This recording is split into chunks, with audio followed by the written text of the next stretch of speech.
question about influencers. This I What know a lot about. defines a paid partnership, and is this a legal issue in South Africa? Okay, so the law in South Africa is that the Advertising Regulatory Board has introduced a new appendix to its code of conduct, Appendix K. And Appendix K says that if you are an influencer, so if you are given goods, services, products, experiences for free, or you're paid to publish content, you have to disclose that is an influencer arrangement. And the recognized identifiers are hashtag ad, hashtag advertisement, hashtag sponsored, or paid partnership.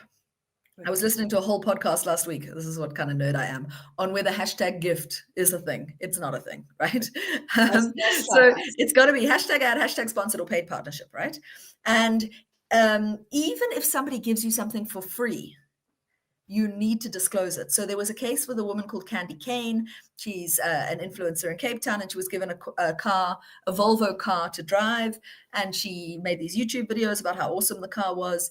And she didn't disclose that she'd been given the car for free. So she wasn't being paid money to produce that content, but she had been given the experience, really, the car for free. And the ARB sanctioned Volvo. They generally put the duty on the advertiser rather than on the influencer to comply. And the ARB can find against non-members. So people, it's like a voluntary system, the Advertising Regulatory Board. But there's just been a Supreme Court of Appeal judgment which says that they can find against even non-members. So they can't really enforce much, but they can say, when you got that saddle for free and you didn't disclose that you got it for free when you told everyone how amazing it was, you were in contravention of the code. So they can still hear these matters, even if you're not a voluntary member, and they can make findings against you. So I'm rambling, but there are really two requirements for influencers and influencer law. The first is you've got to disclose. It can't come across as organic. So if you're getting something for free or you're being paid for it, you have to disclose, because it can't be that you've got to disclose that there's this partnership.